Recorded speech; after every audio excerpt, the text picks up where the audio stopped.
El juez tiene una interesante biografía porque se graduó de la Escuela de Derecho de la Universidad Estatal de Florida, una cátedra de Derecho, una facultad de Derecho muy prestigiosa, pero también tiene una honorable experiencia militar. Fue capitán del Ejército de Estados Unidos, especializado en inteligencia militar, y esa hoja de servicio al país, vistiendo un uniforme, incluyó la operación estadounidense en Panamá, que depuso al hombre fuerte de aquel tiempo, Manuel Antonio Noriega. El juez también participó en la operación Escudo del Desierto en la Primera Guerra del Golfo Pérsico.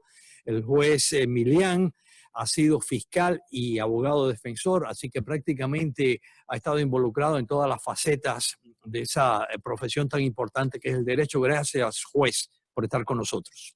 Gracias, Ricardo, por la invitación. Juez, estamos escuchando mucha discusión sobre si ha sido politizado por un partido u otro el importantísimo proceso judicial, si se ha comprometido nuestra rama judicial, que es una de las tres ramas del gobierno. ¿Se justifica esa crítica? ¿Han sido culpables los republicanos? ¿Son culpables los demócratas? ¿Intercambian los dos partidos esas acusaciones? Yo creo que ambos partidos son culpables de politizar la selección de jueces. Ambos partidos han jugado como si esto fuera una pelota política. Los ataques han sido severos y no están basados en las calificaciones ni en los conocimientos. Están basados en la percepción de que un juez que sea liberal o otro que sea conservador, tratar de bloquear que esos jueces lleguen a su puesto. Mira, cuando Sonia Sotomayor, la primera mujer hispana y la primera hispana que llegó a la Corte Suprema, yo me recuerdo que la criticaron mucho de la derecha porque ella era demasiado liberal.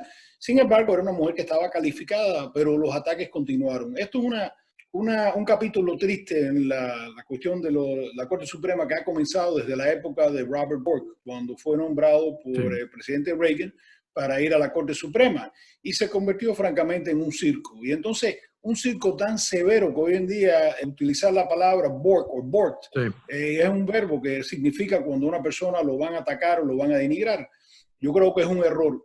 El tipo de partidismo que vemos en la Cámara de Representantes, un poco menos en el Senado, pero que vemos en las elecciones presidenciales, se entiende.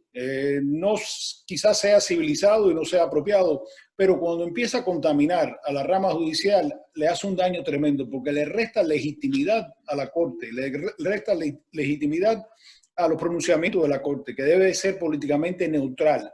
Es una cosa cuando uno tiene una filosofía de jurisprudencia originalista o que piensa lo que es la Constitución viviente, pero es un error utilizar a estos jueces como blancos políticos, como ha dicho el jefe de la Corte Suprema, John Roberts. Aquí no hay jueces que sean de Obama, no hay jueces que sean de Bush, no hay jueces que sean de Trump. Aquí hay jueces que tratan de hacer justicia cada vez que toman una decisión. Y lo importante que yo le diría a los políticos y al pueblo, para preservar la legitimidad, que es esencial para que respeten los pronunciamientos de la Corte Suprema, por favor, no conviertan este proceso en un proceso sumamente político.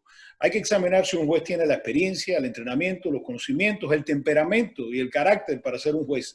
Pero no lo ataquen porque piensan o están asumiendo que su filosofía de la jurisprudencia va a contaminar a sus decisiones. Ahora, pero se está hablando en estos momentos de una mayoría conservadora de 6-3 y los demócratas dicen que eso posiblemente quiera decir que se va a derogar aquella histórica decisión de la Corte Suprema Roe versus Wade, que legalizó el aborto en todo el territorio estadounidense.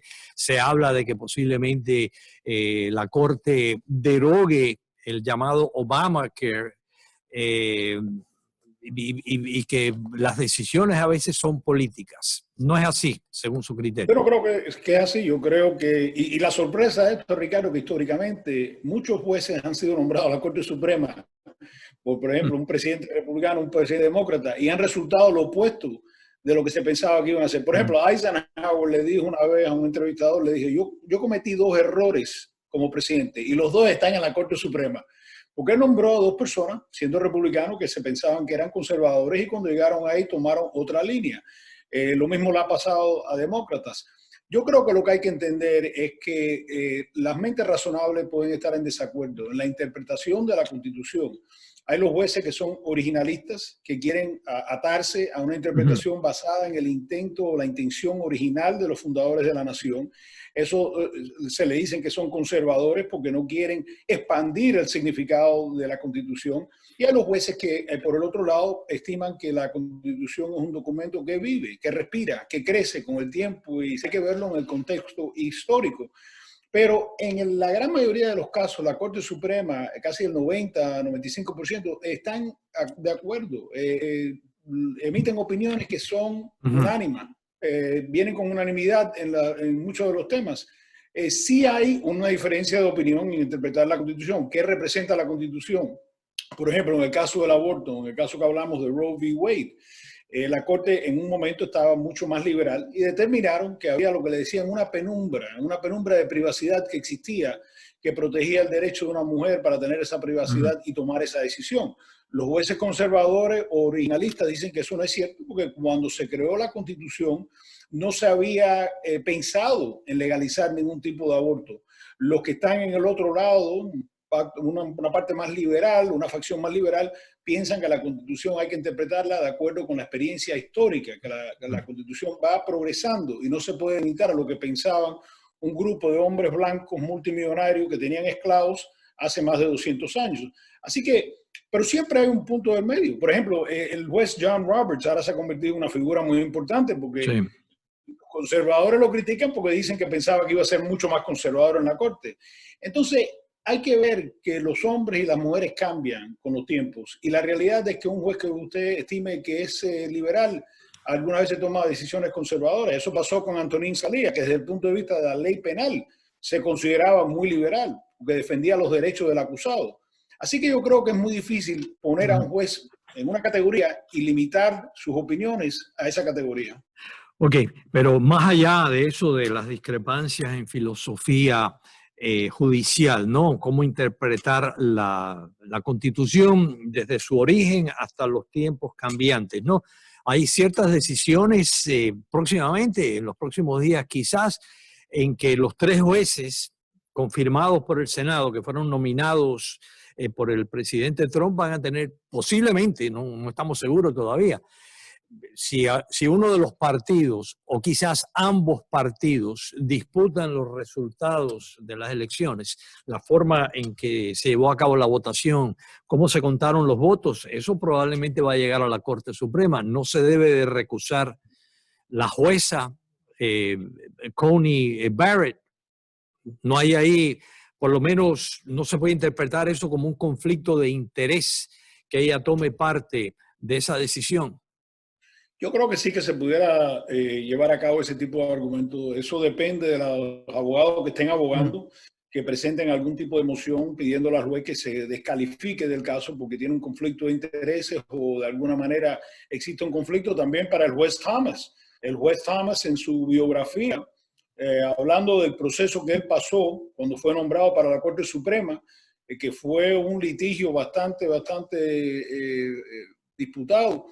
En la biografía de él dice que Joe Biden es un mentiroso porque parece que tuvo ciertas conversaciones con Joe Biden, el candidato demócrata, y él lo tilda de mentiroso en su biografía, autobiografía.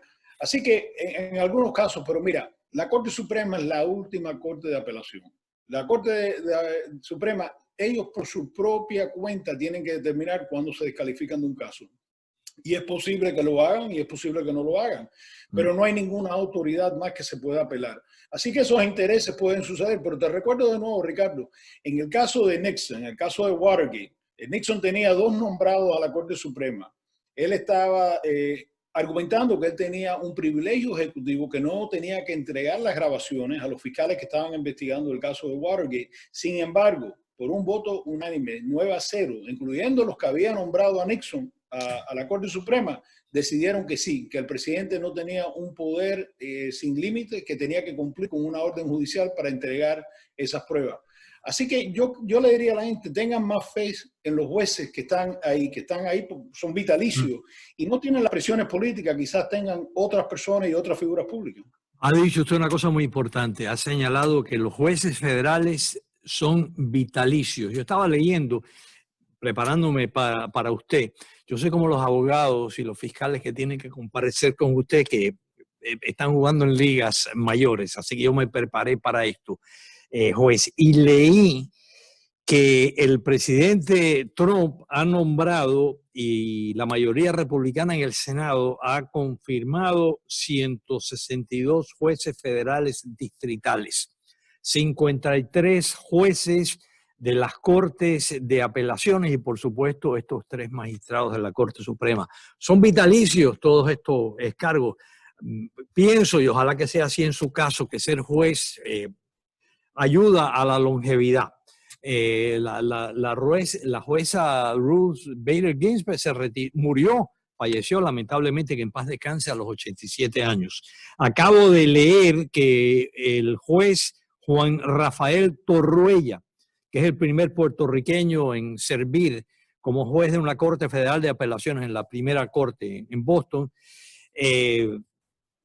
tenía 87 años cuando acaba de fallecer. No debe haber un límite en cuanto a los jueces federales en el tiempo que pueden servir. No debe de haber una edad mandatoria de retiro.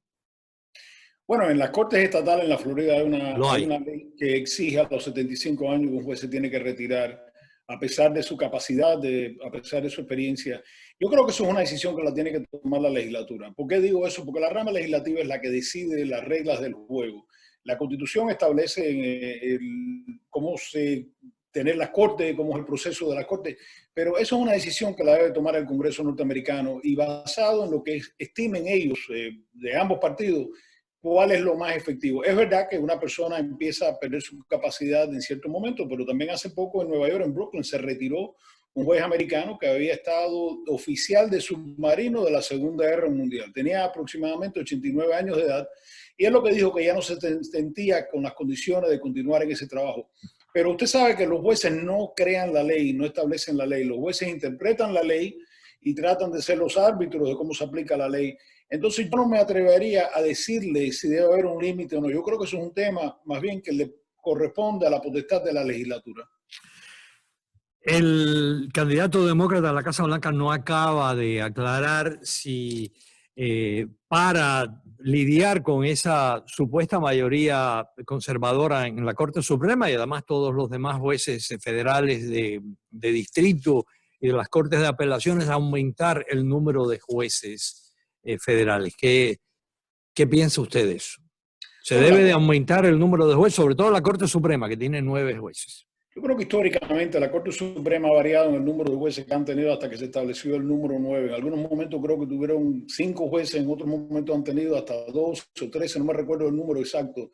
Pero yo creo que el número de 9 ha sido el número efectivo, más fructífero para el trabajo de la Corte Suprema. Ha creado más eficiencia y yo creo que los tiempos han determinado. La Corte Suprema ha sido liberal en algunos momentos, conservadora en otros ha sido bastante moderada en sus interpretaciones. El problema que yo le veo, Ricardo, es lo que tocaste inicialmente en la pregunta. Si ahora un partido comienza a tratar de incrementar el número de jueces de la Corte Suprema para buscar algún tipo de ventaja política o lo que se pueda parecerle al mundo que es una ventaja política, yo creo que caemos en el mismo error de politizar la Corte Suprema. ¿Qué cambia si el día de mañana el partido de oposición, sea el partido republicano, el demócrata, decide, bueno, hay que tener ahora menos jueces? Bueno, no, vamos a incrementar los jueces también ahora. Y entonces ya se convierte eso en una pelota política que la están pateando de acuerdo con los intereses del momento. Yo creo que si no está satisfecho un partido con lo que está decidiendo la Corte Suprema, hay alternativas. Se puede cambiar la ley, se pueden crear enmiendas en la Constitución, pero yo creo que jugar con el número de jueces no es fructífero para la legitimidad del sistema.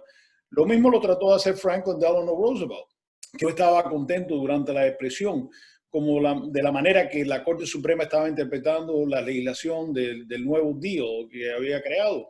Y fracasó políticamente. La Corte Suprema sí modificó de la manera que estaba interpretando la nueva legislación, pero creo que de nuevo caemos en ese error. Caemos en el error de que se está jugando con la Corte Suprema y se crea la impresión de que los jueces no están decidiendo por la justicia o por la Constitución, sino por alguna alianza ideológica, política, cotidiana con el partido de turno.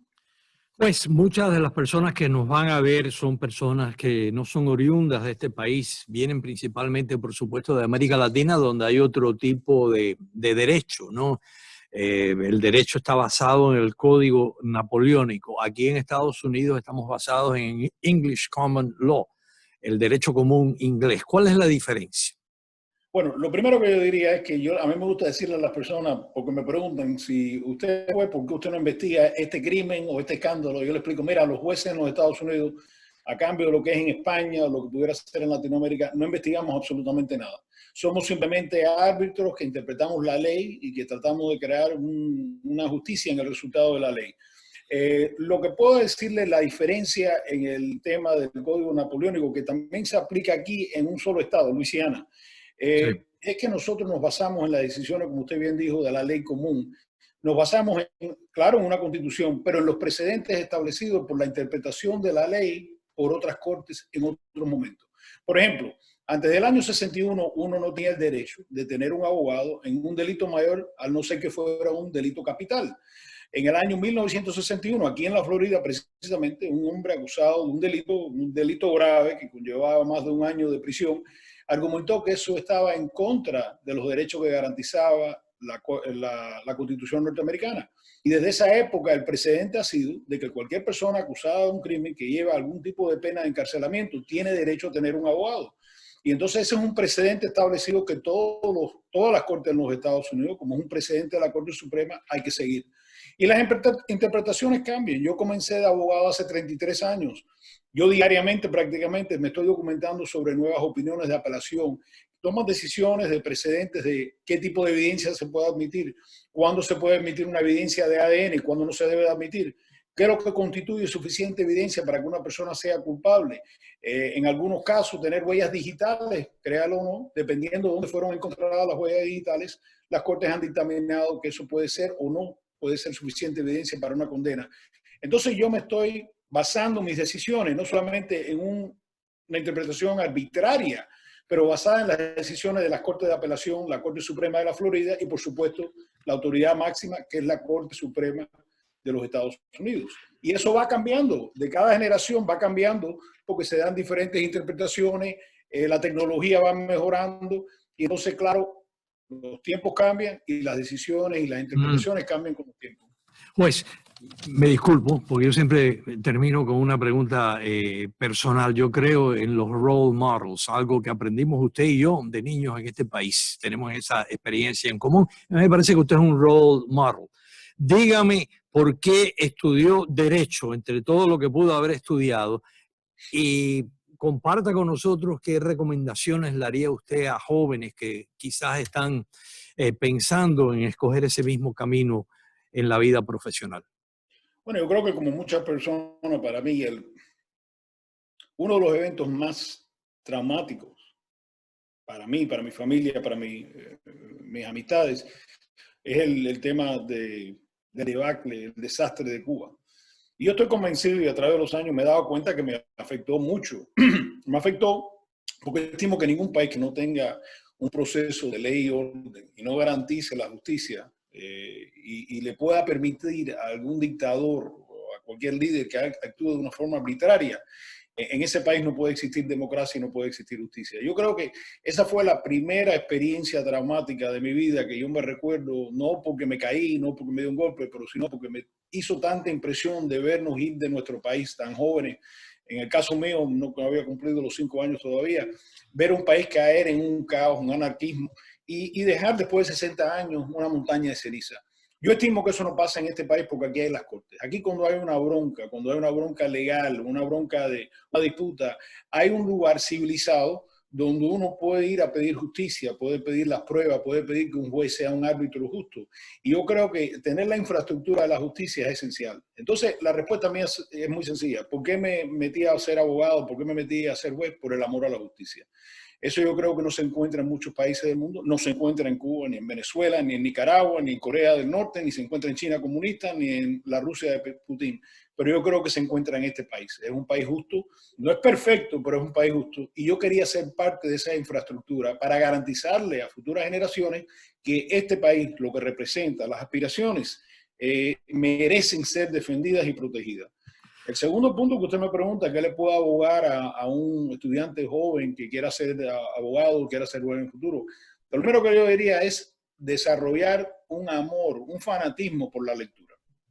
La lectura es la única cosa que nos permite a nosotros pararnos sobre los hombros de los hombres y las mujeres que han vivido y han experimentado, han tenido derrotas y han tenido éxito. Yo lamento muchísimo que hoy en día hemos perdido muchas de las librerías que antiguamente teníamos, librerías que teníamos en la pequeña Habana, que uno podía ir y encontrar libros que quizás no se publicaban aquí en este país, que venían de España o de Latinoamérica. ¿Por qué? Porque la lectura le da a uno amplitud, le da una experiencia de lo que han pasado otras personas, le da sabiduría a uno, le permite a uno conocer cosas que simplemente uno no tiene suficientes años de vida para llegar a conocer. Y yo tuve el don y la suerte de que mi padre era un periodista, que la casa siempre estaba llena de libros, que teníamos periódicos en español y en inglés, y que se creaba ese estímulo no solamente de discutir o hablar, pero de documentarse para tener conversaciones mucho más interesantes. Y no solamente leer historia, pero leer filosofía y leer literatura. Yo creo que eso es una capacidad muy importante, saber leer y saber leer de una forma crítica, de poder analizar, de poder tomar un tema o un evento y poder desarmarlo y después analizarlo, qué representa en el contexto, qué evidencia existe para confirmar lo que se está alegando, qué percepción es de esa persona, de ese autor, que nos va creando las impresiones que nos pueden crear tristeza o alegría. Así que la lectura para mí es esencial. Yo estoy orgulloso de tener una biblioteca personal que tengo, creo que más de 2000 libros en mi casa. Y le digo con franqueza, no me los he leído todos, pero aspiro a leérmelos todos. Por lo menos están ahí. Pues me recuerdan que hay tantas cosas que aprender todavía. Y eso es importantísimo. Juez, le agradecemos tres cosas, le vamos a agradecer. Uno, su servicio militar. Dos, su servicio en una profesión que es esencial para la democracia. Y tres, haber estado con nosotros. Muchas gracias, ha sido un placer. Gracias, Ricardo. Un placer, como siempre, estar con usted. Gracias.